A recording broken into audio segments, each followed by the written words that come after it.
take a big job up in the city, make a little water cash, have a roll in my Singer, songwriter, roper, and now another world championship. This is Paul Bogart.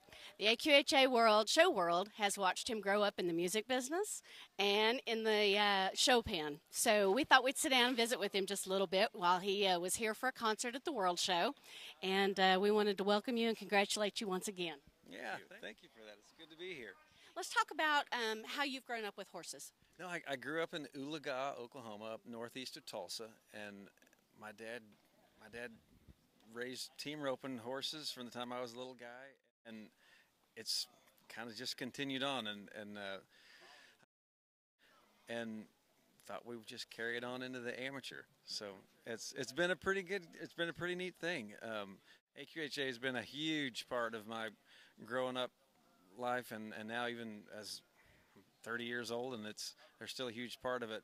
They put me through college, so I know I'm kind of trying to cover a lot here, but AQHA has been a huge part of my life. So let's talk about your world championship this year. So I qualified two. One of them is a 4-year-old Bourbon Street Chrome. I made it back in the heeling on him, and I think we were 7th on Bourbon Street Chrome. He's one again that my dad raised in Olena. But the world champ this year was Olena, out of one of our great mares. She's just super cool. We call her Woody, and she's I think 17 or 18 years old. She's still on the place. She was world champion. I've been able to show her, and it's cool to be able to show one of her babies. GayWooden Heart is her name, and the sire to this little stud colt is Olena. But GayWooden Heart is an absolute hot shot. Just a great horse. I know we were 220 in the prelims, and I guess at the risk of sounding arrogant, I thought the horse deserved it. I mean, I thought he made a great run. He's such an athlete, and I thought he was deserving of that 220. You had a little contest on your Facebook page this summer. Yeah. You've got a 2-year-old, Palomino, and you needed a nickname. On Facebook, this last summer, I just made a post. I said, I took a picture of this little yellow 2-year-old that we were getting started, and cute little pony. And I was a reserve world champion on his mama.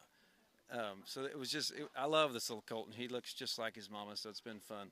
But I took a picture of him, put it on Facebook, and I said, I need suggestions on helping me name. I need a barn name for this yellow colt. He's already got a registered name, but I need a barn name for him. Leave your suggestions in the comments, and I'll pick the best one that I like. And whoever wins the contest, I'll send you some Paul Bogart merch. Send them some CDs or whatever. So there was, I don't know how many thousands of suggestions there were, but people were participating and playing along, and they got pretty creative. They did. They really did. I mean, there was lots of yellers and triggers and lots of crazy ones. But the best one, I thought, it was Gibson. I named him Gibson. The guitar. It's just a good name for a horse. I think it's a great barn name. Once again, weaving your music and your horses together. That's right. When did the music enter your life? It was all a part of it. I grew up in church. My mom played the piano at the church house, and she taught us kids to sing harmony when we were just little. And it kind of, I learned to play the harmonica when I was little. That was, and as you saw tonight, I've got to play it in the show. But we kind of started singing, all three of us kids. And through high school, I started writing songs and playing, and through college, I kind of got more serious. And when I wasn't going to the horse shows and the college rodeos, I was trying to book jobs playing music with a little Western swing band in northeastern Oklahoma, where it happened. So I got a bachelor's degree from Rogers State University, and then the very next month, I moved to Nashville. That's a very typical story of a lot of country musicians. True. It really is. Went out there and just started networking, and you just kind of weave this network. Alex Ross, who's the head of judges, leaned over and told me tonight, I remember watching him at a talent show at an AQHA World Show, and he didn't even win. Do you remember that year? Well, I competed in the talent show at Timer 3, And there were some talented kids in the AQHYA. So there was a couple years I competed in it. One of the years I think I played a song that I had written and did some rope tricks or something. But it was a lot of good memories there. Love, it makes the church bells ring. Love is a mysterious thing.